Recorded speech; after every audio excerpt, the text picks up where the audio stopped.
Assalamualaikum warahmatullahi wabarakatuh.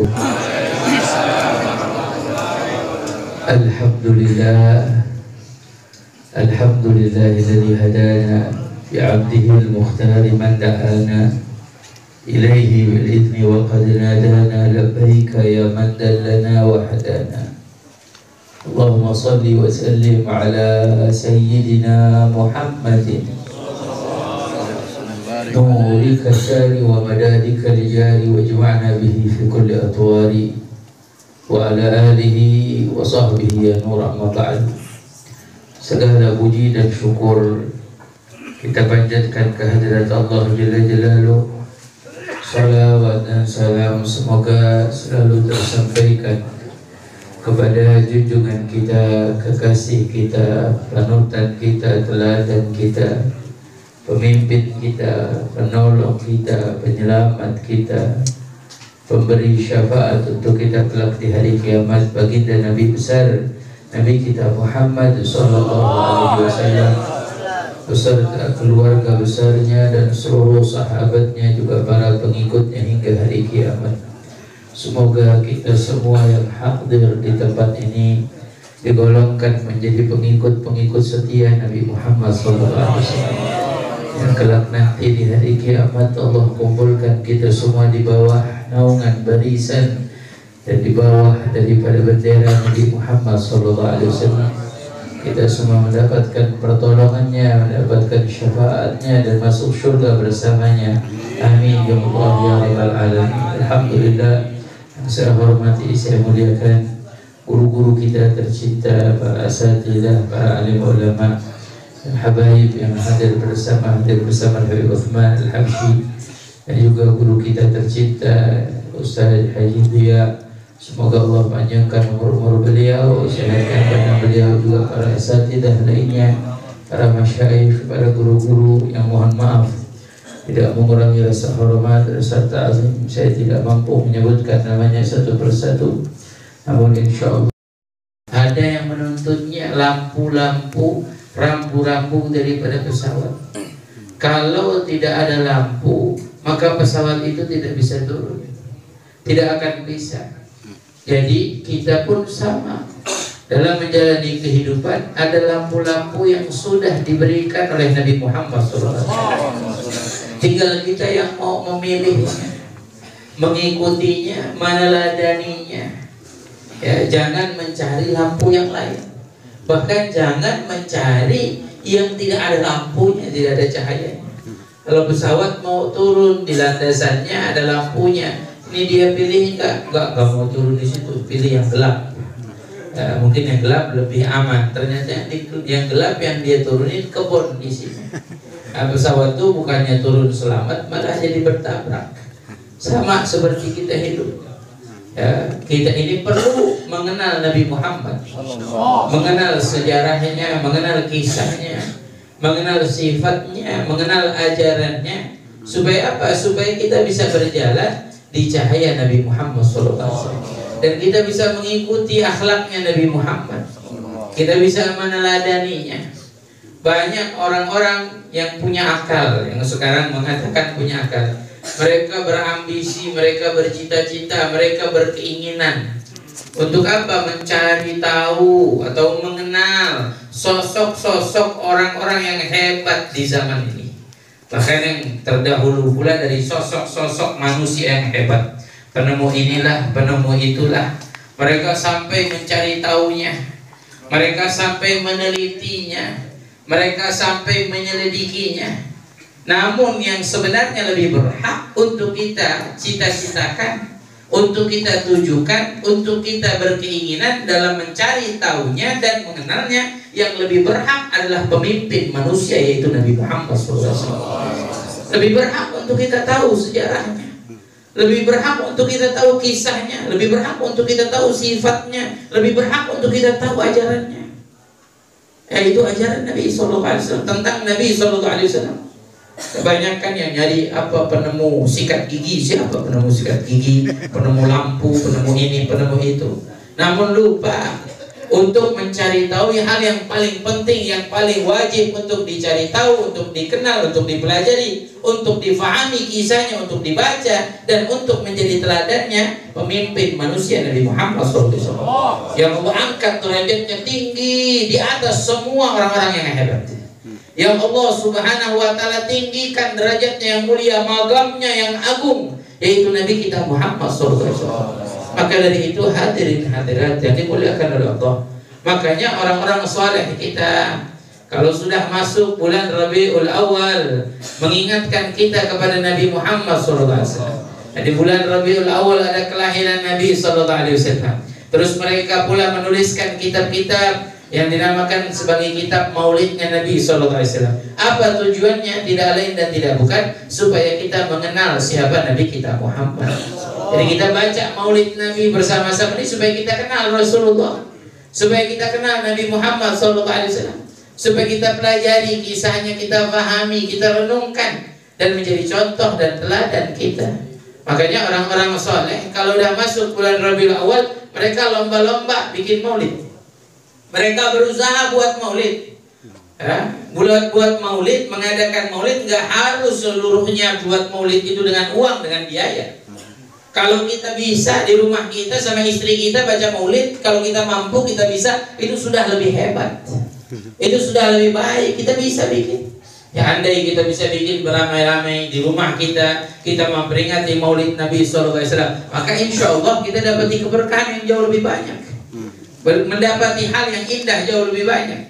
Sampai yang Imam Al-Hafidh Jalaluddin As-Suyuti, siapa yang tidak mengenal Imam Al-Hafidh Jalaluddin As-Suyuti, salah satu pengarang tafsir Jalalain. Beliau dijuluki Al-Hafidh. Al-Hafidh ini adalah orang yang dijuluki Al-Hafidh, orang yang menghafal 200 sampai 300 ribu hadisnya Rasulullah. Ini 200 ribu sampai 300 ribu hadisnya Rasulullah dijuluki Al-Hafidh. Nah, berbeda dengan kalau sebagai julukan Hujjatul Islam. Hujjatul Islam dah lebih hebat lagi julukannya, seperti Al-Imam Al-Ghazali sebagaimana dijuluki Hujjatul Islam. Beliau ini keluasan ilmunya bahkan dijuluki Hujjatul Islam, kata ulama, adalah julukan untuk orang yang hampir hafal semua hadis Rasulullah. Hampir hafal semua hadis Rasulullah.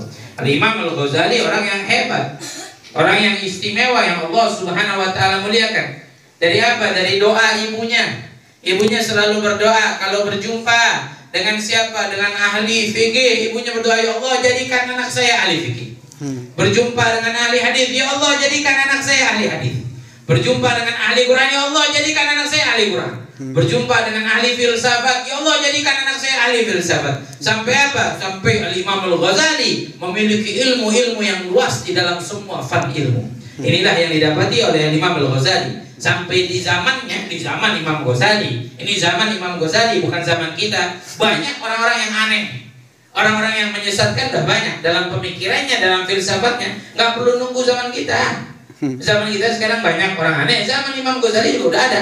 Sampai Imam Ghazali menulis kitabnya Al-Munqidh Minadh Dhalalah. Itu kitab ditulis oleh Imam Al-Ghazali untuk siapa? Untuk orang-orang aneh di zaman Imam Ghazali, bukan zaman kita aja. Alim yang hebat. Imam Al-Hafidh Jalaluddin As-Suyuti juga kealimannya luar biasa, ilmunya luar biasa, ya, sampai dijuluki Sultanul Arifin, rajanya orang-orang yang ahli ma'rifat dengan Allah Subhanahu wa Ta'ala. Apa beliau katakan? Ma min baitin aw masjidin aw sahatin quri'a fihi maulidin Nabi sallallahu alaihi wasallam illa hufatil malaika wa tatanazzalat alaihim ar-rahmah wa da'alahumul malaika bi khair. Kata Imam As-Suyuti di dalam kitabnya Al-Wasail fi Syarh Syama'il, beliau katakan tidaklah rumah atau masjid atau tempat yang dibacakan maulidnya Nabi Muhammad SAW illa hufatil malaika, kecuali malaikat hadir mengelilinginya. Jadi sama malam hari ini insyaallah di kediaman guru kita Haji Dia, di semua kediaman yang ikut maulid malam hari ini, insyaallah semua dikelilingi oleh para malaikatnya. Padahal bil khair, dan malaikat apa? Mendoakan semua yang membaca maulid, yang mendengarkan maulid, yang hadir maulid dengan kebaikan didoakan kita semua. Wa tatanazzalat alaihimur rahmah, dan Allah turunkan rahmah. Makanya kita kalau baca maulid, hadir maulid, hati kita tenang. hati kita nyaman, nggak bingungin urusan ini, nggak bingungin urusan itu, wala dunia, wala apa. Di luar sana kita nggak pikirin. Yang kita pikirin rindu kita sama Rasulullah, kangen kita sama Rasulullah SAW, menambahkan cinta kita pada Rasulullah SAW. Dan yang hebat lagi, Al-Imam As-Suyuti, beliau mengatakan di dalam kitab yang sama, Al-Wasail fi Syarh Syama'il, ini pun disebutkan dalam kitab Hasyiah I'anatul Talibin. Apa kata Imam As-Suyuti? Ma min muslimin quri'a fi baitihi maulidin Nabi sallallahu alaihi wasallam. Tidaklah seorang muslim yang di rumahnya membaca maulid Nabi illa rafa'ahu Allah anhu al-qahta wal waba wal harq wal nakabat wal baliyat wal bughd wal hasad wa ainu su wal lusus anhu an jami' ahli baiti. Sampai apa kata beliau? Siapapun daripada seorang muslim yang membaca maulidnya Nabi Muhammad SAW di dalam rumahnya, maka Allah Subhanahu wa taala mengangkat musibah-musibah.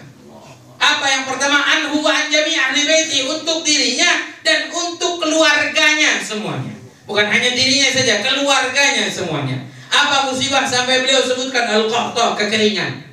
Insya Allah tempat dibacakan maulid Nabi airnya subur, airnya bagus. Amin. Kemudian wal wabah, yang banyak orang khawatirkan, penyakit yang secara menyeluruh, ini disebut wabah.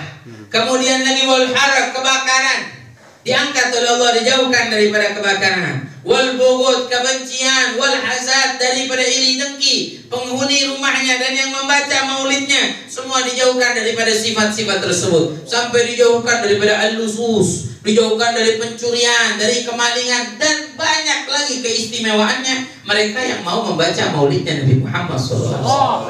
Sampai yang paling hebat lagi apa? Wa hawwanallahu alaihi inda liqaihi bi munkar wa nakir, wa hawwanallahu alaihi jawab munkar wa nakir fi qabri. Kata Imam As-Suyuti, orang yang mau membaca maulid Nabi Muhammad SAW, nanti Allah mudahkan lisannya untuk menjawab pertanyaan malaikat munkar nakir dalam kubur. Sampai beliau juga mengatakan wa fi maq'adis sujud inda malikin muqtadir. Nanti orang yang senang membaca maulid Nabi dikumpulkan di kedudukan yang tinggi di sisi Allah Subhanahu wa taala. Amin. Hebat, agung, mulia. Bagi mereka yang mau membaca maulidnya Nabi Muhammad, bagi mereka yang mau memperingati maulidnya Nabi Muhammad SAW. Karena memang inilah satu-satunya bekal kita, satu-satunya harapan kita yang bisa menjadikan kedekatan kita dengan Nabi Muhammad SAW. Inilah pegangan kita, ya, yang bisa menjadikan nanti kita bisa dekat dengan Rasulullah SAW di hari kiamat. Makanya orang-orang soleh berlomba-lomba memperingati maulidnya Nabi Muhammad SAW. Ya, dan hari kiamat nanti, acaranya, kegiatannya semua adalah kegiatannya Nabi Muhammad. Acaranya Nabi Muhammad. Kenapa kita memperingati Nabi, maulid Nabi, kita sebutkan nama Nabi? Karena nanti di hari kiamat Nabi bakal sebutkan nama kita semua. Ketika kita datang kepada para anbiya, kita datang Nabi Adam minta tolong, manusia di hari kiamat semua dalam ketakutan. Kita datang Nabi Adam nggak bisa jawab. Nabi Adam malah mengatakan salim-salim, nafsi-nafsi, sendiri-sendiri. Ini di hadapan Allah di hari genting. Siapa satu-satunya manusia yang mengatakan ummati, ummati? Yang disebutkan nama kita, dialah Nabi Muhammad, dialah Rasulullah, yang malam hari ini kita peringati maulidnya. Makanya Syekh Abdurrahman Ad-Dibai sampai mengatakan, walau anna amilna kulli yaumin li ahmada maulidan qad kana wajib. Kalaupun tiap hari kita mau buat maulidnya Nabi Muhammad SAW, maka itu sudah menjadi kewajiban untuk kita umatnya Nabi Muhammad. Dr. Sayyid Muhammad bin Ali Al-Maliki sampai mengatakan, nikmat yang paling besar, nikmat yang paling agung yang diterima oleh umat Nabi Muhammad SAW adalah dilahirkannya Nabi Muhammad, dilahirkannya Rasulullah SAW. Itu nikmat yang paling besar, yang paling agung yang kita terima. Di lain nikmat-nikmat yang lain semua sumbernya dari Nabi Muhammad. Semua kemuliaan sumbernya dari Nabi Muhammad. Kita bisa duduk ini sumbernya dari siapa? Ajarannya Nabi Muhammad. Kita bisa sholat 5 waktu, sumber ajarannya dari siapa? Nabi Muhammad. Kita bisa pergi haji, sumber ajarannya dari siapa? Nabi Muhammad. Semua nikmat yang kita dapati bersumber atau wasilah jembatannya adalah Nabi kita Muhammad SAW. Maka sudah sepantasnya kita memperingati maulid Nabi, Orang-orang soleh dahulu selalu memperingati Maulid Nabi. Kalau udah datang bulan Rabiul Awal, masya Allah, sampai ada yang buat 40 malam Maulid Nabi. Saya pergi ke Syihir, kota Syihir itu di Yaman Selatan. Itu luar biasa, 40 malam Maulidnya Nabi Muhammad. Di Palembang sekarang hidup luar biasa, 60 malam. Bulan Rabiul Awal, Rabiul Tsani tiap malam keliling dari satu tempat ke tempat, dari kampung ke kampung, dari masjid ke masjid, semua memperingati Maulidnya Nabi Muhammad SAW.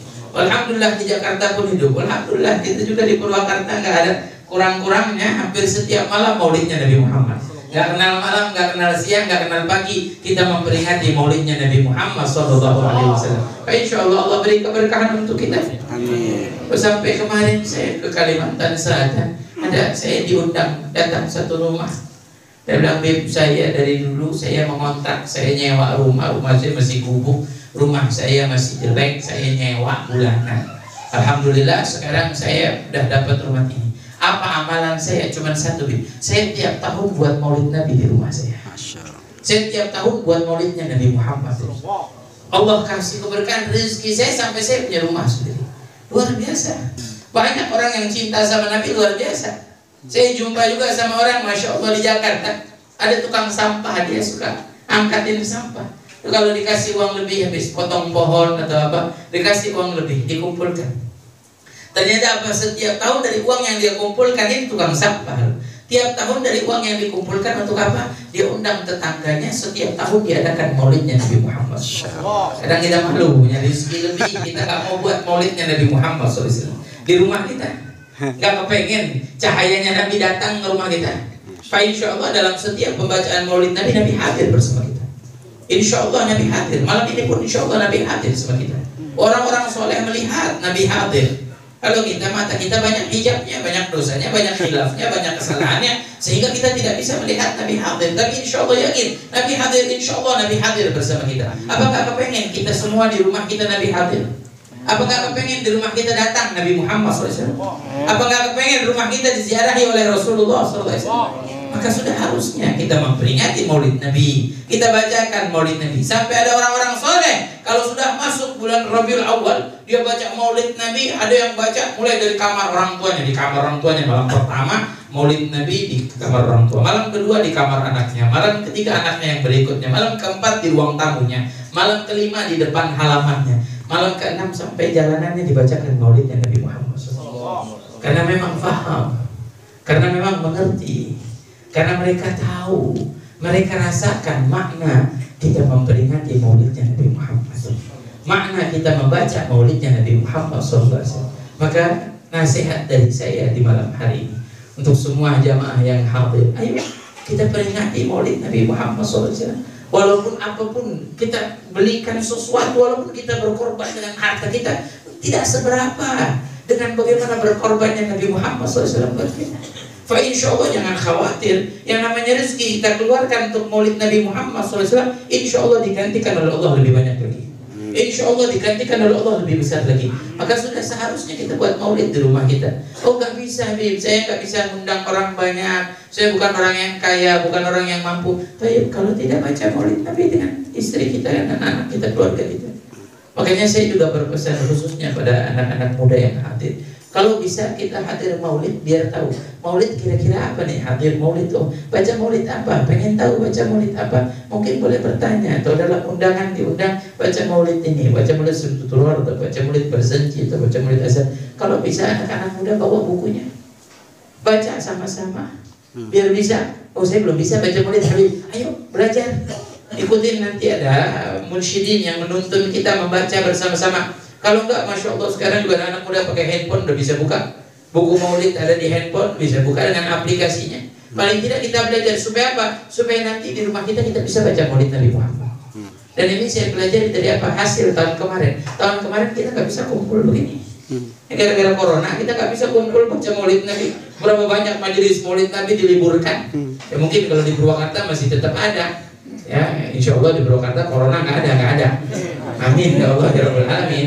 Tapi insya Allah ya dengan kita bisa baca, dengan kita bisa memahami Maulid Nabi Muhammad SAW. Kalau besok lagi nggak boleh baca Maulid di majelis atau di masjid atau beramai-ramai berkumpul-kumpul, paling nggak kita bisa baca di rumah kita. Baca, nonton keluarga kita, nonton saudara kita. Kita baca maulid Nabi Muhammad SAW. Insya Allah Allah bakal berikan keberkahan buat kita. Yakin dan pasti dengan kita baca maulid di rumah kita, kita dapat keberkahan dari Allah Subhanahu wa Ta'ala. Dan banyak orang yang sudah menyampaikan, banyak orang yang sudah mengisahkan dengan keistimewaan pembacaan maulidnya Nabi Muhammad. Mereka dapetin yang punya hajat, Allah kabulkan hajatnya. Bahkan sampai ada orang punya penyakit, dia niatkan dia baca maulid Nabi atau dia baca sholawat burdah, maka Allah beri kesembuhan, keafiatan. Banyak, bukan 1-2 orang. Nah, inilah ikatan kita yang kita perlu ikatkan dengan pembacaan maulid Nabi Muhammad SAW. Ada yang mungkin bisa tiap minggu baca maulid, tiap minggu baca maulid.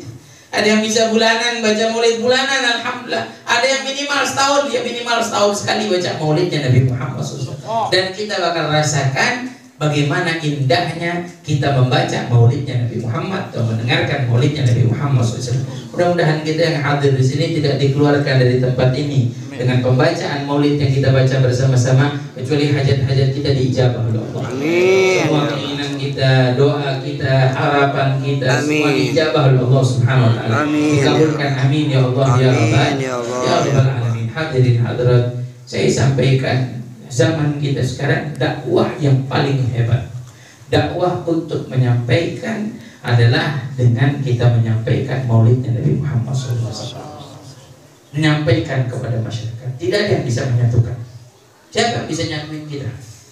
Siapa yang bisa mengumpulin kita? Oh, kita sibuk dengan fitnah, sibuk dengan urusannya dunia sekarang, sibuk ada yang dengan keributannya, sibuk dengan problema hidupnya. Yang bisa menyatukan kita hanya Rasulullah.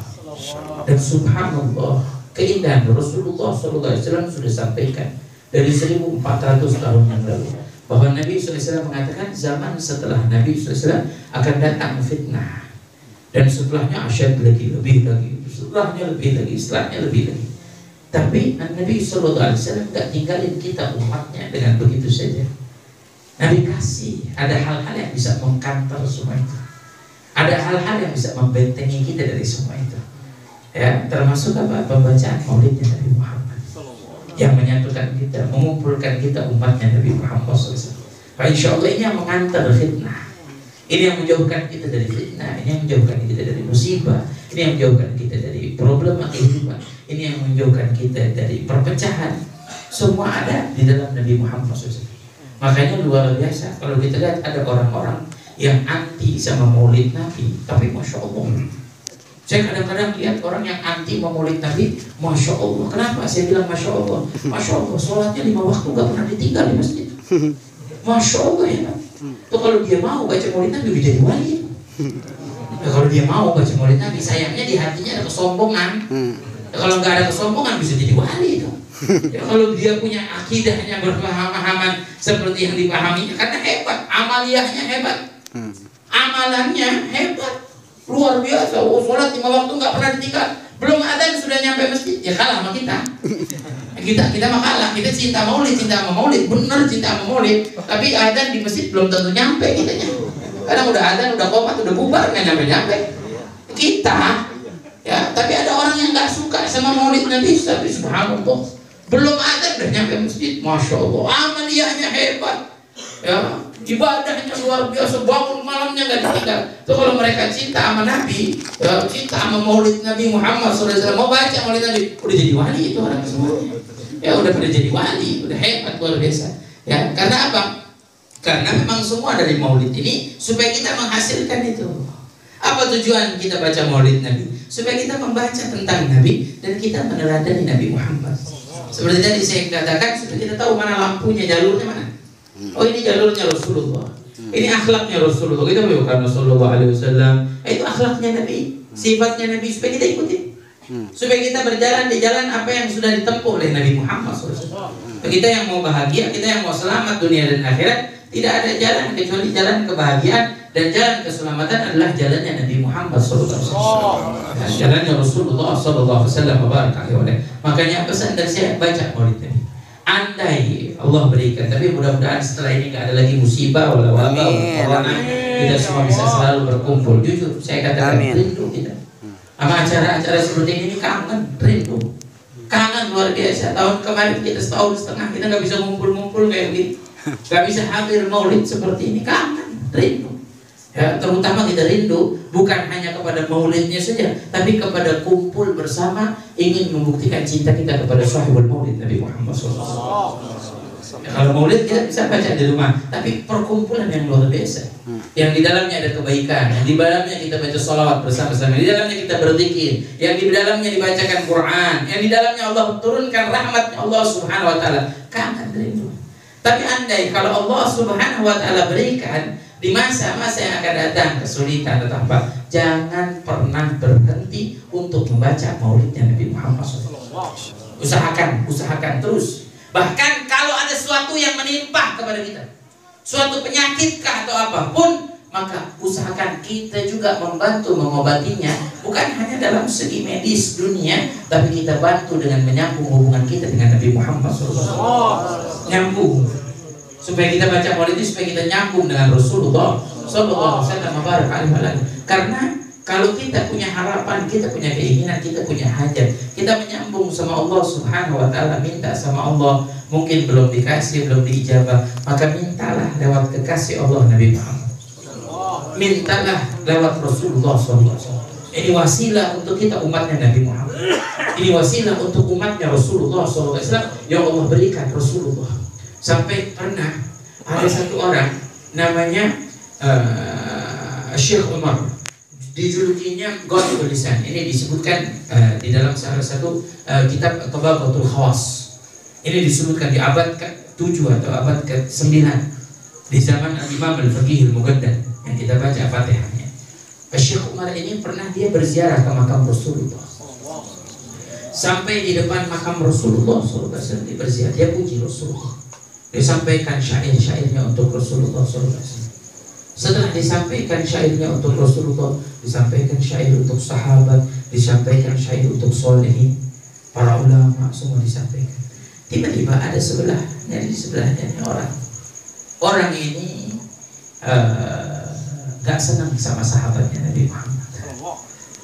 Kelompok-kelompok yang gak cinta sama sahabatnya Rasulullah SAW. Tiba-tiba dia bilang gini, kamu tadi puji sahabat Nabi ya. Oh begitu ya. Kalau begitu setelah kamu ziarah nih, ikut sama saya undang kamu makan di rumah saya. Kata Syekh Umar, marhaba ya, siap, saya mau ikut. Diundang makan, masa kita tolak? Nah, selesai ziarah diajak jalan-jalan sampai keluar kota Madinah, sampai masuk ke satu rumah. Ternyata masuk satu rumah nggak ada makanan, tapi tahu-tahu si penghuni rumah, si bapak ini ambil pisau. Dia bilang gini, kamu tadi saya dengar kamu muji sahabat Nabi. Saya orang yang nggak suka sama sahabat Nabi. Nggak suka sama sahabat Nabi. Dia bilang, sekarang gini, karena kamu muji, kamu buat kesalahan di depan saya, kata dia. Kamu pilih dua, kamu saya bunuh atau saya potong lidah kamu. Bingung, siapa namanya? Saya diundang sini buat makan. Akhirnya apa? Dia bilang ya udah, daripada dua dibunuh, akhaf dararin, paling ringan, ya udah potong lidah, dipotong lidahnya. Masya Allah. Dipotong lidahnya. Syekh Umar ini dibawa lidahnya nih, kasih lidahnya, diambil tangan. Tapi apa dia lakukan? Dia balik lagi ke makam Rasulullah. Syekh Umar balik lagi ke makam Rasulullah dan dia menangis di hadapan Rasulullah. Ya Rasulullah, yang saya ucapkan, yang saya sampaikan dalam hatinya, dia sampaikan, dia keluhkan pada Rasulullah, dia minta pada Rasulullah. Sehingga apa? Sampai tertidur Syekh Umar ini di depan makamnya Rasulullah. Ketika tertidur ini mimpi didatangi oleh Rasulullah SAW. Rasulullah datangi beliau sampai, mana lidah kamu? Mana lidah kamu? Kata. Diambil lidahnya, yang diberikan lidahnya, diambil lidahnya oleh tangan Rasulullah, dikembalikan ke mulutnya, diketuk mulutnya, subhanallah, kembali lagi. Nah, mungkin dalam mimpi bangun tersadar karena diketuk mulutnya oleh Rasulullah. Ternyata apa? Dia lihat di tangannya sudah tidak ada lidahnya, sudah kembali lagi. Masya Allah. Dengan izin Allah, dengan kehendak Allah. Mintanya sama siapa? Sama Nabi Muhammad, sama Rasulullah SAW. Orang yang muji Rasulullah, melafadzkan lisannya untuk memuji Nabi Muhammad SAW. Subhanallah. Keistimewaan kita pun punya masalah hati ini. Kita juga punya problema hidup kita, punya hajat, punya keinginan. Cobalah kita lari pada Rasulullah minta. Rasulullah pintunya Allah. Kita ingin sampai kepada Allah pun nggak mungkin kalau nggak lewat Nabi Muhammad. Nggak akan sampai kita kepada Allah kalau nggak lewat Rasulullah SAW. Dan semua yang bersumber dari apapun, semua dari sumbernya Nabi Muhammad SAW. Allah menjadikan sumber yang utama, ya, dari pemberian Allah, dari anugerah Allah, dari kekayaan Allah Subhanahu Wa Taala, semua diberikan dari sumbernya Nabi Muhammad SAW. Dan ini juga pelajaran dari kisah tersebut supaya apa? Supaya kita jangan sampai hati-hati, jangan sampai kita menjelek-jelekan sahabat Nabi Muhammad, jangan sampai kita menjelek-jelekan sahabat-sahabat Rasulullah SAW. Guru-guru kita, masya Allah, selalu mengajarkan ilmu-ilmu yang luar biasa, yang menyampaikan kepada kita pemahaman-pemahaman yang baik, dan jangan nyari yang lain atau pemahaman baru yang datang kepada keluarga kita, saudara kita, atau dari internet atau dari media sosial mengajarkan kita untuk benci kepada Nabi SAW atau keluarga Nabi atau para sahabat Nabi Muhammad SAW. Ya, jangan sampai seperti Syekh Umar ini di tahun-tahun berikutnya kemudian pergi lagi haji ziarah makam Rasulullah. Enggak selesai ceritanya, Syekh Umar habis ziarah makam Rasulullah, dipuji Rasulullah, puji sahabat Nabi, puji Quran. Sampainya ada anak muda. Tiba-tiba anak muda ini bilang, Pak, nanti setelah ziarah ikut sama saya. Saya mau ajak Bapak ikut ke satu tempat. Oh marhaban, selesai ziarahnya, diselesai ziarahnya. Mundur Syekh Umar ikut sama ini anak muda jalan. Pas jalan dilihat, diingat-ingat, ini jalan seperti jalan tahun kemarin saya bawa nih. Mau dipotong lidah saya. Syekh Umar bilang, tunggu dulu nih, mau dibawa kemana saya? Kita kalau ingat sesuatu yang pernah terjadi pada kita jadi trauma. Syekh Umar bilang, mau dibawa kemana? Tunggu katanya. Saya tahu, kata ini anak muda, apa yang terjadi pada kamu di tahun-tahun lalu saya tahu. Dan apa yang terjadi itu saya tahu. Tapi saya ingin mengajak kau ikut pada saya. Diajak, subhanallah, sampai ke rumah, sama rumahnya orang tersebut. Masuk ke dalam rumah, tiba-tiba pas masuk ke dalam rumah ada kandang. Di dalam rumah itu ada kandang, kayak ada monyet yang sedang lompat-lompat di dalam kandang. Sampai Syekh Umar bilang, ada apa nih? Dia bilang, kamu tahukah ini siapa? Dijawab oleh Syekh Umar, tidak tahu, saya tidak tahu siapa ini. Dijawab, ini ayah saya yang dulu memotong lidah kamu. Masya Allah. Allah berikan. Dulu kami dengan keluarga kami orang-orang yang senang menghujat sahabat Nabi, orang-orang yang senang menghina sahabat-sahabat Nabi. Allah kasih kami dengan ini pelajaran dan hikmah, sehingga mulai sekarang kami tidak berani lagi tidak sopan dengan sahabat Nabi Muhammad. Tidak berani lagi kami mengatakan kata-kata yang tidak pantas atas sahabat-sahabat Rasulullah SAW. Dan berkat engkau lah yang memberikan pelajaran hikmah, keistimewaan dan kemudian. Dan yakin insya Allah semua ini nyata.